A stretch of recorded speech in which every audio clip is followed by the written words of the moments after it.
Please note that we have mailed the results and the presentation, and the same are also available on the company's website. In case you have not received them, you can write to us and we will be happy to send it over.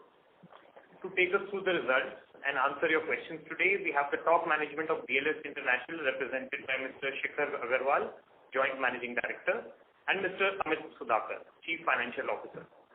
We will start the call with a brief overview of the quarter gone past and then conduct Q&A. With that said, I will hand over the call to Mr. Shikhar Agarwal. Over to you, sir. Good afternoon, everyone. I welcome you all to our earnings conference call of Q1 FY22. Hope all of you and your family are safe and in good health. Let me now give you an update on the global travel scenario. During the first and second wave, revenue from visa business were muted, but with aggressive vaccination drives from all major countries, the travel business has started showing traction with the opening up of US, Europe, Russia, China, UK, Canada, etc. All these markets are opening up in a phased manner with specified COVID norms. People are willing to travel after fast-paced immunization drives globally.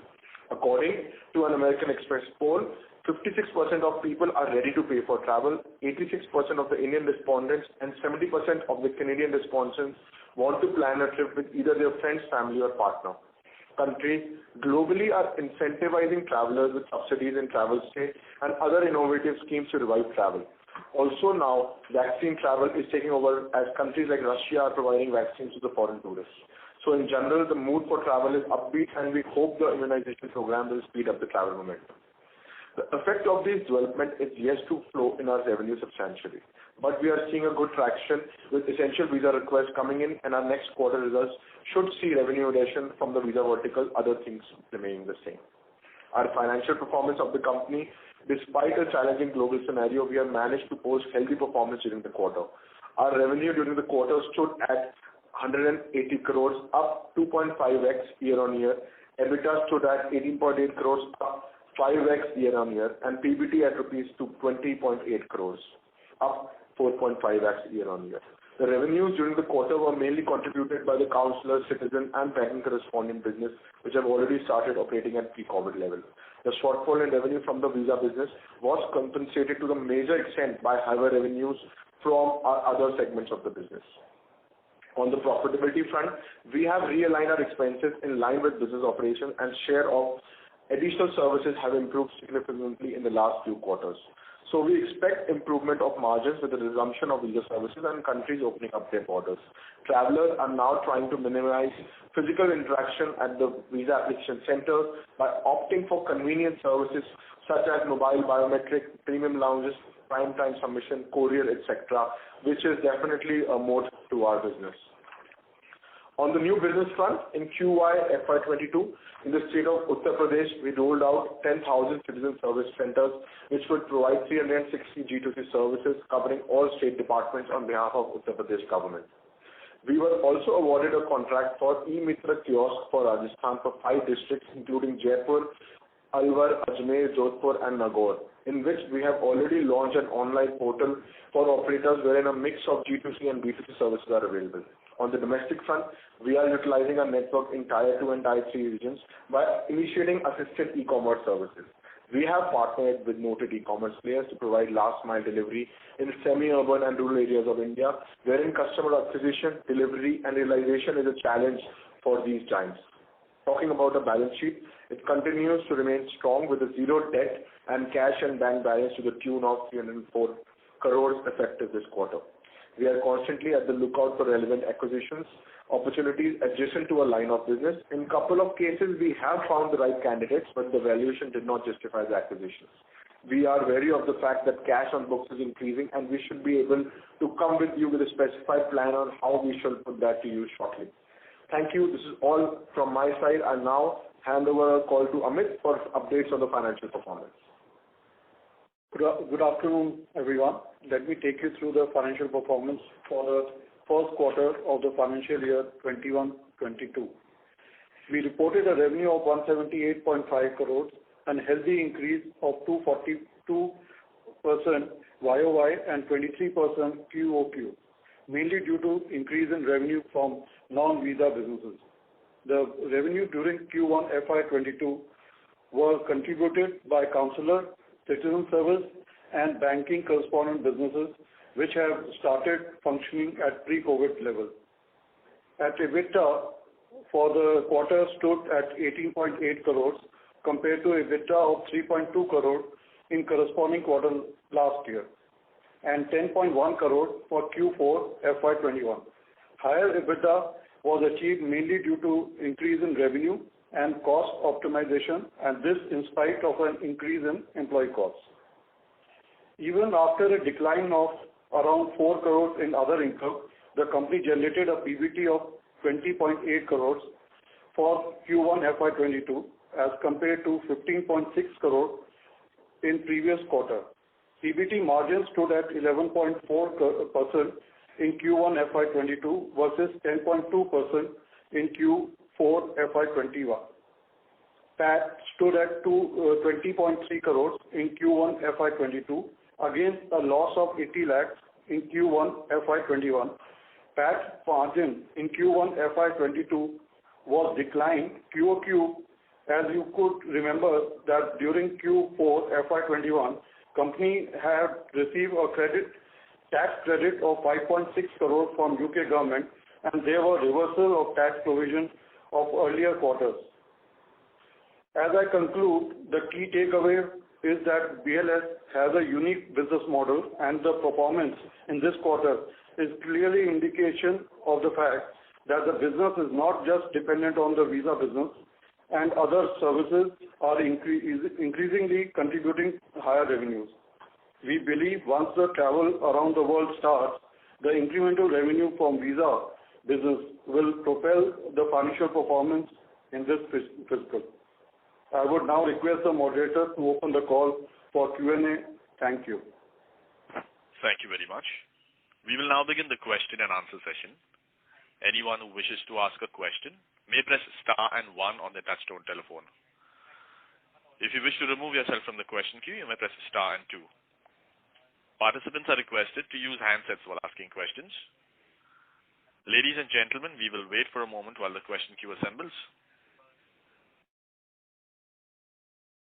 To ask questions, please press star and 1. The first question is from the line of Akhil Azari from Robo Capital. Please go ahead. Hello, good afternoon. Am I audible? Yes, Akhil, can you go ahead? Hi. So, according to the Q4 FY21 con call, the management had mentioned that we'll be doing numbers, revenue figures close to 2019. And with the numbers out for Q1 FY22, it looks like you're on track to do such figures. I just want to know, does that provide you with any visibility for revenue figures in 2023, 2024? Any revenue projections or growth numbers that you could give us? Yeah, thanks, Akhil, for this question. See, as we discussed last time, that the world across the globe, boundaries are, borders are opening up. We have seen encouraging results. Governments have started giving visas for certain categories. We've already seen the appointments for those categories are full. They are being cautious right now. So we have seen numbers coming up. I think in the next few quarters, visa numbers should come, more. There is a huge pent-up demand. There is a revenge travel that is expected. Definitely, first quarter gives us encouraging results wherein the visa numbers were not there that much. Going forward, we expect the revenue to be in addition to this revenue, whatever we have already achieved. Talking about 2023-24, definitely, we feel the revenue figures will be at a different height with our existing organic business and also with the new business that is expected to come into the company. Okay, fine, great.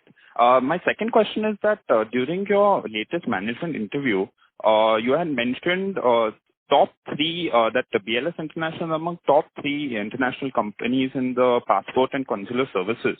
So I just want to know which are the other 2 companies that you're competing against? Correct. So we are the only Indian company in this business globally. Other company, there is 2 companies. One is a company called VFS Global and another is a TLS Contact. Okay, fine. And my last question, regarding the Punjab government and UP government contracts, could you just tell me the tenure of these contracts, and after the contract expires, can you renew it with the government? Correct. So there is always clauses in the tender for extensions. Right now, Punjab government contract is for more than for 5 years, and UP government contract is also for 5 years. So whenever the contract ends, there is a lot of clauses for extension and also renewal. I don't know exactly how we can renew, but there is clause for extension, and then there is a rebid, definitely. Oh, okay, fine. Thank you so much. Thank you. Thank you. Participants who wish to ask questions may press star and 1. The next question is from the line of Mukesh Kiswani, who's an individual investor. Please go ahead. Good afternoon. I would like to know the revenue stream for the different verticals, if you can share that information. We normally have one segment, which is visa and allied services. But if you see overall, we do visa and consular services in the current quarter was about 160 crore, and the other this Punjab and business correspondent business was around 18 crores or so. And second question that I would like to know is when would the revenue from the other tie-ups that you have had with Amazon and Flipkart and other, the recent one with the Singapore government on the certificates, when will that income start flowing in? Correct. So we have, as you know, we've tied up with the Singapore-based company for digital health certificates. So as and when Singapore government allows travelers to come in and go out of the country, the revenue start coming in on that aspect. Regarding our tie-up with different e-commerce players that we have done, we are deploying our offices across India. As we said, in UP, we've opened 10,000 offices. Slowly, we have started realizing some revenue out of those. We've started some services. So as time progresses, I think revenue should start coming in from these new services.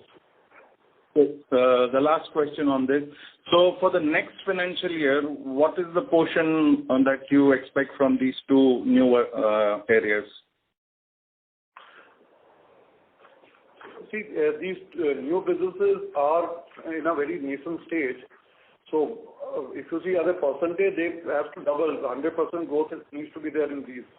But if you are looking at the government to citizen and the existing banking correspondent business, there we are seeing a traction of around 20% growth over the previous year. Okay, thank you. Thank you. A reminder to participants that you may press star and 1 to join the question queue. The next question is from the line of Rajiv Venkatesh, who's an individual investor. Please go ahead. Hi, sir. I have a couple of questions. What is the realization that we are getting from UP and Punjab? I think in the last con call, you were unable to quantify on that.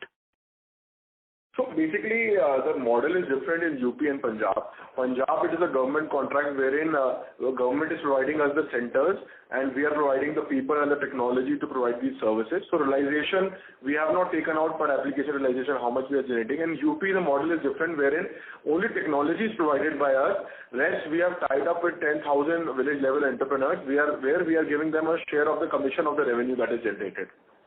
So this is the model that we operate in different states in India. So I think last con call you said like in Punjab you are getting 6 crore per month. So if you can quantify what is the amount in Rajasthan and in UP?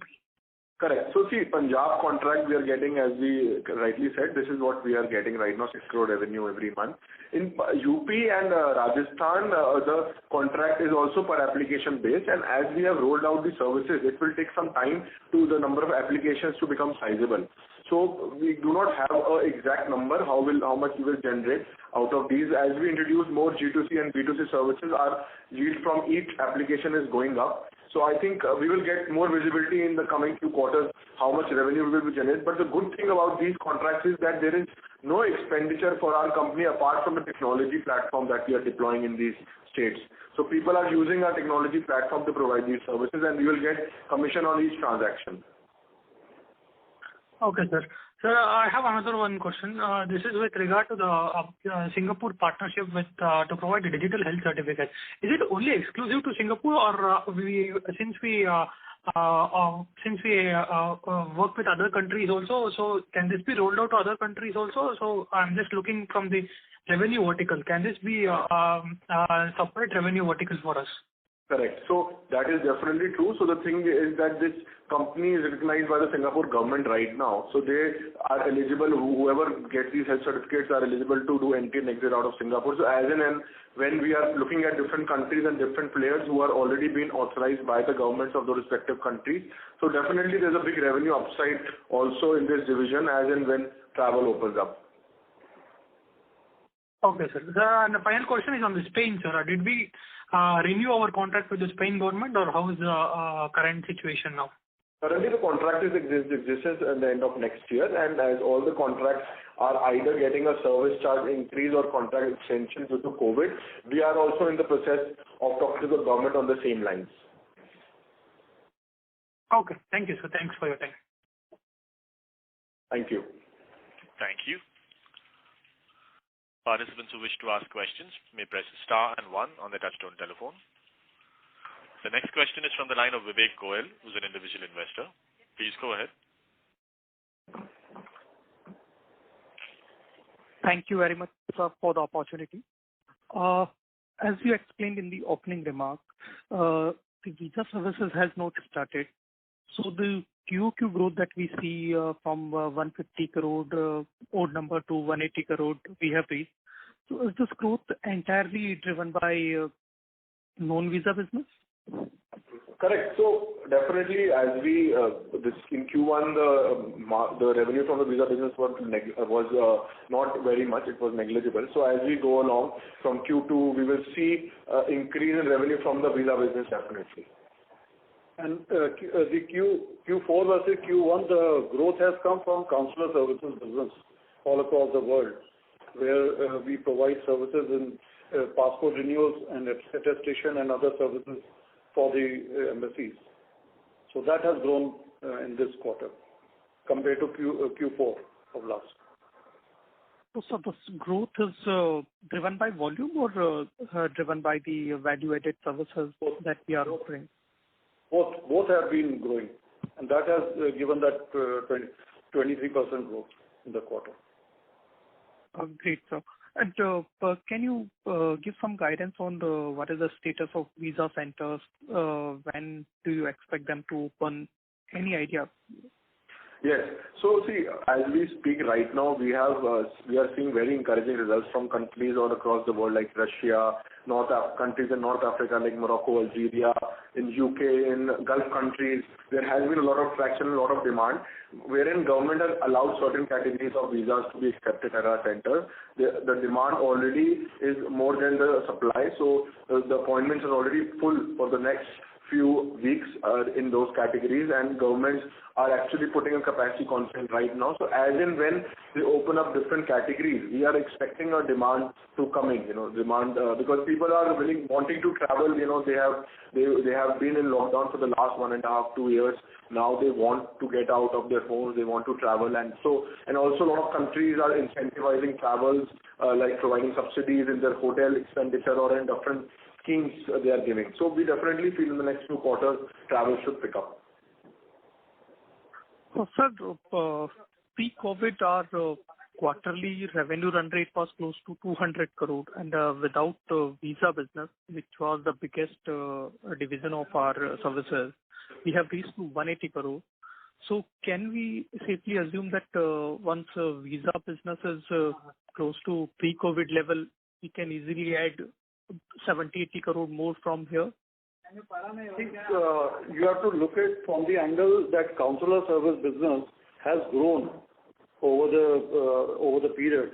So the difference is not there, but yes, about 40 to 50 crore per quarter visa business which is got affected. So technically we could have done more than 220 crores if visa business would have been at pre-COVID level at this stage. And then the scheme addition will be there, because most of the addition and the revenue. So as and when these governments allow travel, these numbers we'll be able to touch these numbers. we are very confident because with this pent-up demand which we anticipate, these numbers should go much higher once travel opens up. That's quite encouraging, sir. Thank you. Thank you very much for the positive. Thank you. Participants who wish to ask questions may press star and 1. The next question is from the line of Ankur Jain, who's an individual investor. Please go ahead. Hello, sir. I'm trying to understand what competitive advantage we have in last mile delivery arrangement, what we entered into with Flipkart, and why we have entered into that space. I mean, that space is quite different from the space we are as of now. Correct.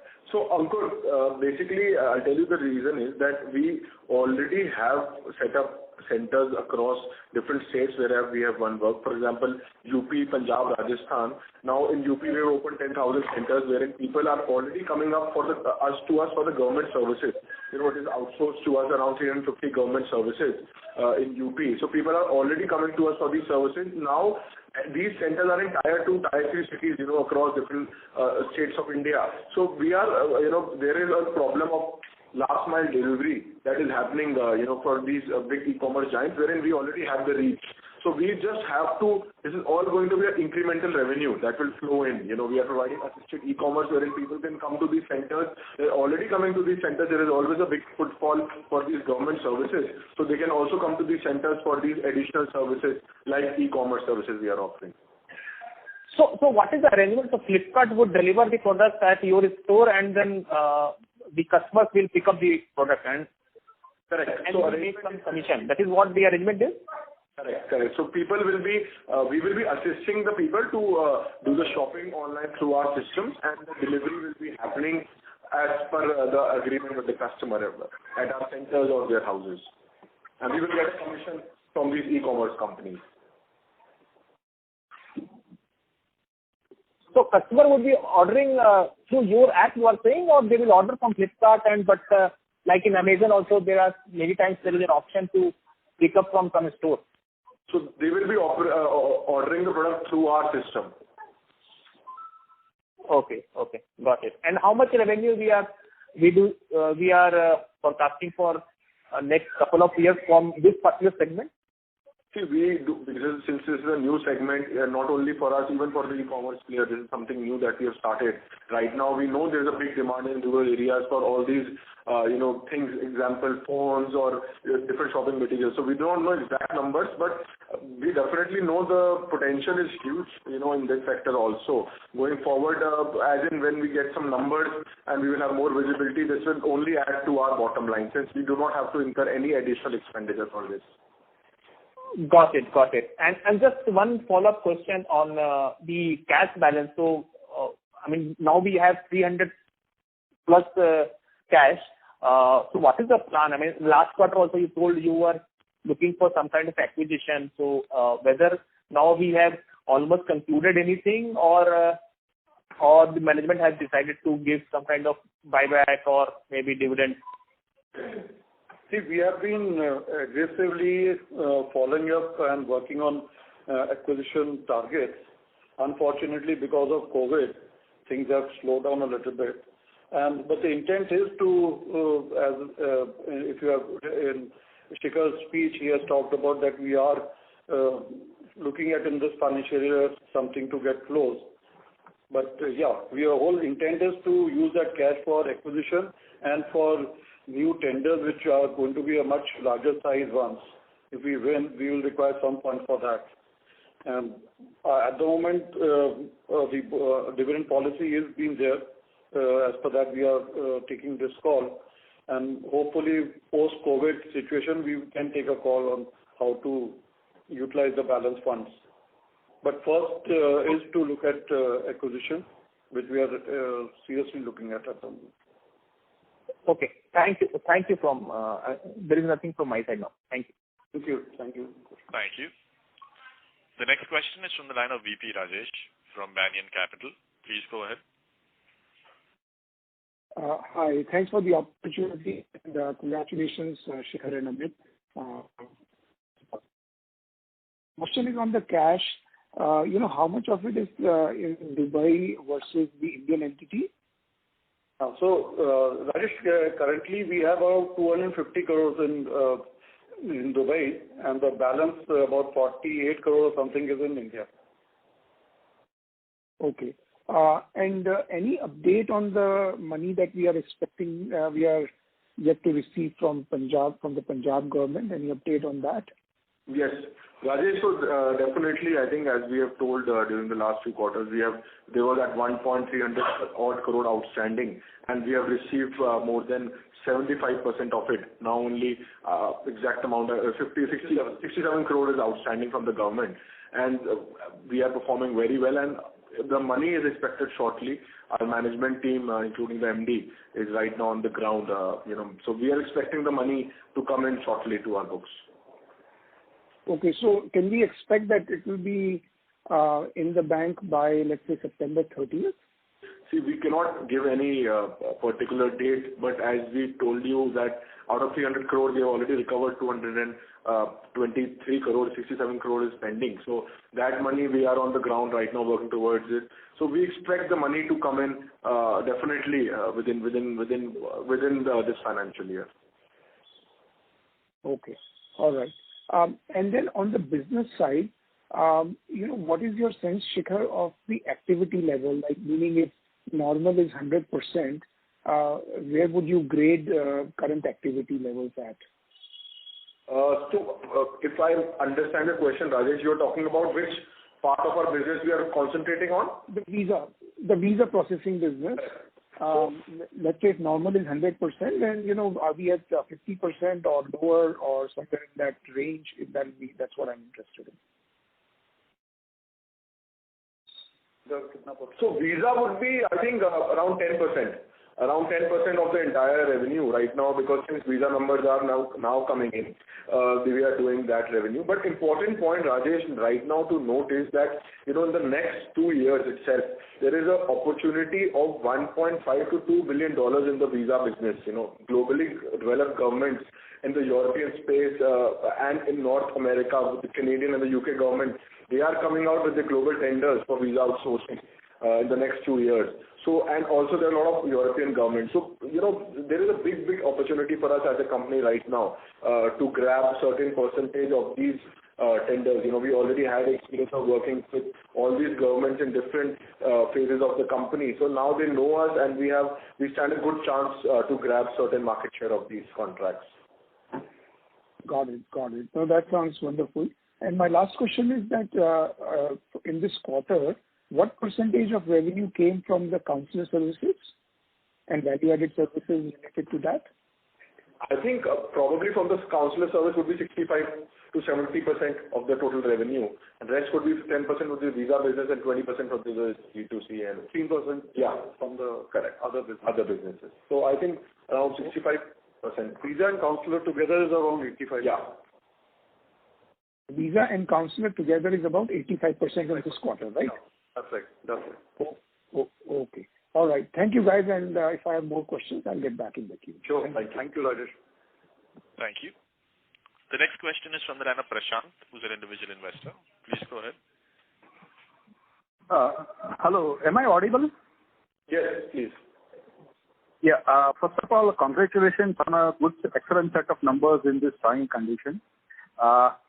Most of my questions have already been answered. I have just one request, 2 questions basically. Has the management and the board kept in mind by the action the treated, or else cash and the bank, the 300 crores of funds can be utilized for shareholder return or anything? Sorry, you were not clear with the question. Can you repeat the question? So my question is that, we have 300 crores of funds, for which the management is actively scouting for a bolt-on acquisition. Is there a timeline by which it has to be done, or it's open-ended, we keep on continuously evaluating for that? No, it is first of all not open-ended. As you know, last 2 years, COVID was hit, and we had the opportunity for some acquisitions, but physically we were not able to travel to verify. So for us also, this is 15 years of hard work that we have generated this cash. So we do not want to deploy our resources just like that, but we are definitely, because of COVID scenario, there are companies in the visa outsourcing counsel service space that are up for grabs at attractive valuations. So we are looking at them. Also companies in banking correspondent and citizen service space also are there. So I think there is not an open-ended timeline, but we want a judicious utilization of our funds. That is what we are looking for. So, in other words, is it safe to assume that acquisition is highly probable in the current fiscal year? Else, the management will explore options of better deploying of this fund. Correct. Our intent is to utilize our funds within the current financial year. Okay. And the next is just more of a request. Now, since we have multiple lines of business and these are quite different from each other, like visa and counseling service are different from banking correspondent to the last slide. Is it possible for going forward to give a segment-wise or vertical-wise numbers so that investors can have a better view and understanding of the business? Thank you for this question, but I just want to also specify that even though we have different lines of business, the model at the core remains the same, wherein we are collecting upfront money from the citizens. So be it the visa counselor business or the citizen service business or the banking correspondent business, the model of the company is to collect upfront money from the citizens or the customers for providing these services. So this is the same model across board. And Amit, you can answer the question on the segment. So currently, all these businesses are being combined together as far as the management is concerned, and they look at the consolidated numbers as of today. But yes, with this suggestion, we are exploring, and if that works out, then we may create an MIS according to this. Thank you, and wish you all the best for the coming quarters. Yeah, thanks a lot. Thank you. Thank you. Participants who wish to ask questions may press star and 1. The next question is from the line of Mukesh Kiswani, who is an individual investor. Please go ahead. Thanks, first of all, for giving me the opportunity again.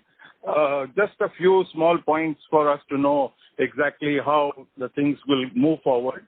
On this health certificate, what would be a typical charge that you would be getting on issuing each certificate?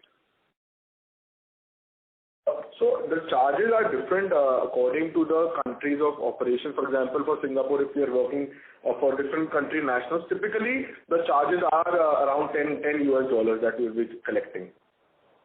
And what is, for just an idea's sake, what would be the number of travelers who will be using this facility? Based on Singapore, loads that are there? Since this is also a new product, as you know, that the entire global travel market is a customer for these kind of products. So right now we have introduced this. Let us see how many numbers start coming in, but definitely we are expecting some healthy numbers to come in from this product. And would this be restricted only for a short time, or is it a long-term thing?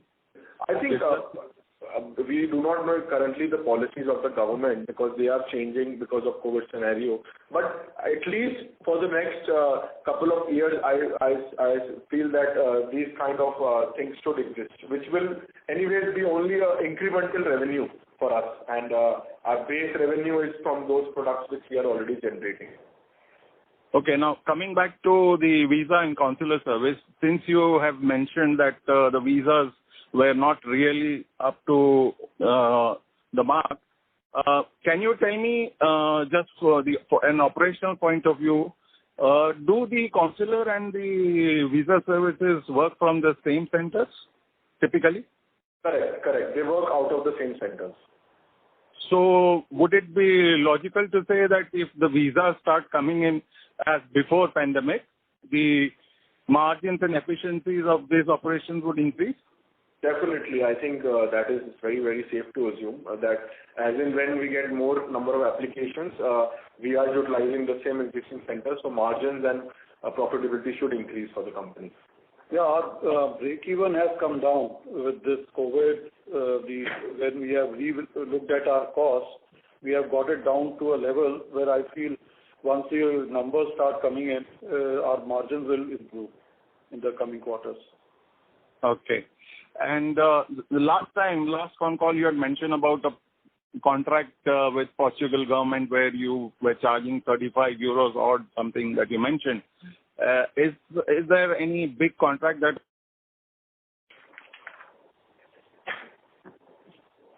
Hello. I think... Seem to have lost the line. Yes. If you want, I can answer that last question also. As I think I've already answered it in previous questions, that we are looking at a big opportunity of around $1.5 to $2 billion with multiple governments in the next 2 years. So we are working on that and hopeful of grabbing some market share of that. Thank you. The next question is from the line of BP Rajesh from Banyan Capital. Please go ahead. My next question was regarding the number of transactions we processed in the current quarter, or the last quarter rather, in the visa and consular services. Can you share that number? Oh, sorry. Yeah. Rajesh, currently I don't have the numbers. I can share with you once you send it to me. We can share. I think we can put it on the exchange. Yeah, we can do that.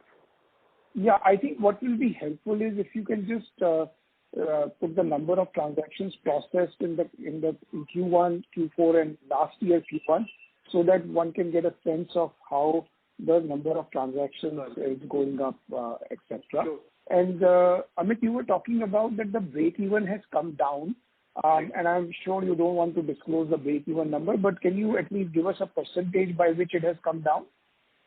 See, earlier, as you know, pre-COVID, the whole infrastructures were there when we were doing high volumes. But during the COVID, what we did, we revisited our costs, especially on the employee cost and the rentals. And we have practically reduced all those by moving to a smaller place as well as renegotiated the rentals. So my gut feeling is once you see the numbers coming back, our fixed cost is anyway there in our results, where we have taken care of the fixed costs at the moment. Any further sales which comes in will straight away hit our bottom line because our fixed cost has now been taken into account. But if you want to just look at what we have got it down to was about 5% we have reduced on our fixed costs, what we were earlier having it, approximately 5 to 6%. Mm-hmm. And in the variable cost, how much has that come down by, if at all? Variable cost has been on the same line. That has not moved much because those go very much in line with the revenues. So if you see the results also, it has been moving around 70% of the cost, which is normally around that range, 1 or 2% plus minus. Okay. My next question was on the staffing side. The sense we get by talking to some other folks is that that's a little bit of a, commoditized piece unless until one really gets to a certain scale. So I'm just curious, what are your thoughts on that business?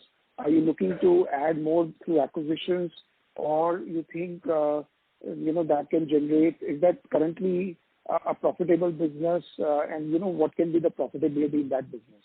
Correct. So Rajesh, definitely we are very, very bullish on this business. As we speak, we acquired a company called Starfin a couple of years back, in which we are generating 20% return on investment, 25% CAGR growth is happening. As we speak, we have won some contracts with some new banks and also are increasing our reach within the State Bank of India, wherein some new codes have been allotted to us. So we definitely feel this is a business which is going to grow, and we are going to generate healthy and continual margins in this business, because it is also a business wherein a certain area is allotted to you within a district or a state, wherein people have to come to your center to process those applications. So it is also a semi-exclusive kind of a model, wherein going forward, we are quite confident that we will grow as a company by adding more banks, increasing our reach with the existing banks, and we will become one of the top few players in India in this business also. So, what were the revenues from that business in this quarter? See, we are right now not separating the revenues from citizen service and corresponding business. So 15 to 18% of the revenue of the total is coming from these businesses. But as we move forward, definitely revenue from citizen service as well as banking correspondent services should increase. Okay. And is the margin in the business and the bank correspondence business higher than our visa and consular services right now, or how would you characterize it? So the margin in these businesses are in the range of around 15%. And Rajesh, another distinction between what you are talking about businesses in banking versus this being exclusive with SBI, the competition is very limited because they don't give us a CSP in our location where they have some other. So technically it's a very little semi-exclusive contract, so margins are being protected. That's why. I see. No, that's a good point. I forgot about that. That's a good point. That is important. And my last question is, sorry, go ahead. No, I was just saying compared to the other banking correspondent business versus ours, that is a major difference. Right. So just going back to the consular services, what would be the average age of your current contracts with different governments across different geographies? What would be that, age of the contract life which is remaining in those contracts? Weighted average. We have been running some contracts we have been running for 10 years, some we have run for 7 years, some for more than that. So we have different contracts that expire at different periods. And because of COVID, as we speak, we are in extension of a lot of these contracts. And as we spoke, there is a big opportunity of $1.5 billion that is going to come over the next 2 years. So I think this is where we are standing right now. Yeah, no, I hear you, but I would encourage you to have that number. And for the simple reason, for investors, it gives them a lot of confidence that this revenue, has a very long tail. That meaning it's an annual recurring revenue for, let's say, 5-6 years, or whether it is 3 years or 4 years. So I think to the extent you can start disclosing that weighted average number of years, I think it will be very helpful because your business model is very strong. But I think if we get these kind of additional data points, it will just corroborate that hypothesis. Thank you. That's all I have. Noted your point. Okay. Thank you. Thank you. The next question is from the line of Rajiv Jain, who's an individual investor. Please go ahead.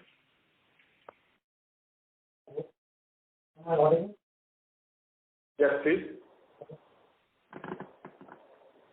Mr. Rajiv Jain, you may go ahead with your question. Hello. Yeah, Rajiv. Hello. Yeah, Rajiv, we can hear you. Yeah. Thank you very much for giving me this opportunity. My question is, Mr. Rajiv, if you're on a hands-free, request you to use the handset. Your voice isn't very clear. Okay, now I'm audible? Yes, sir. Please go ahead. Yes. My question is, as you've tied up with e-commerce retailers, does these services is restricted to 3 states only, Punjab, Rajasthan and UP? Or if yes, do you have any plan to expand it to other states also? Correct. So Rajiv, first of all, these services are not only restricted to 3 states. We are also planning to introduce these B2C services, which include these e-commerce services in our different states wherein we are working for different banks also. So definitely this will be expanding. At the same time, we are talking to different states also to introduce similar G2C services in different states. So as and when we start those government services, we will also take these services along. Okay. And the second part is, as you have tied up with ICSC, you have one ICCR contract also, Indian Culture for Customer Relations. Correct. So what is do you see the prospects in terms of revenue from this segment? So Rajiv, first of all, these services are not only restricted to 3 states. We are also planning to introduce these B2C services in our different states wherein we are working for different banks also. So definitely this will be expanding. At the same time, we are talking to different states also to introduce similar G2C services in different states. So as and when we start those government services, we will also take these services along. Okay. And the second part is, as you have tied up with ICSC, you have one ICCR contract also, Indian Culture for Customer Relations. Correct. So definitely this is something new which has been done for the first time, outsourcing in this field also by the RCCR. So we feel that, as and when travel opens up, there is big conferences happening hosted by the government of India, and a lot of travelers who come in, and we are mandated to provide assistance and good networking opportunities with dignitaries, which are mostly leaders of state and different delegations. So we will be assisting them with their needs within India. So I think definitely the opportunity is there. This is the first time the outsourcing is done. So as and when travelers start coming into India, we will see some revenue also to be contributed from this part of the business of the company. So revenue is on basis of commission or a fixed amount of fees per annual basis? What is the revenue terms? There is a service charge that we will collect per person basis, the same model that we have with BLS. So this is the same model wherein all our businesses work. So revenue is nowhere fixed. We will get money on the per person basis. Okay, right. Thank you. That's all from my side. Thanks a lot. Thank you, Raju. Thank you. The next question is from the line of Harsh Patel from Alpha Alternatives. Please go ahead. Oh, hi. I had two questions. So firstly, you said you have 10,000 centers in Uttar Pradesh. Now, I wanted to understand what is the due diligence that you have done because you have 10,000 centers and you have 10,000 entrepreneurs who are running the centers. So in terms of liquidity and their what happens if they decide to quit? Your reputation goes on a toss. So what is the thinking behind that and how will you manage that? First of all, we work on we have advance payment from these entrepreneurs. So we work on a wallet basis wherein our wallet first is recharged, that is of BLS. So they put in the money first in our wallet and then as in when the service is provided, the wallet is utilized. So we always have some extra money from them, in our wallets, which is, so it is a model wherein first they deposit the money and that money is used.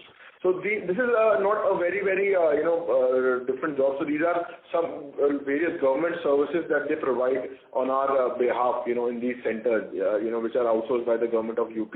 So these are typical services wherein people do not have a lot of free way to change things.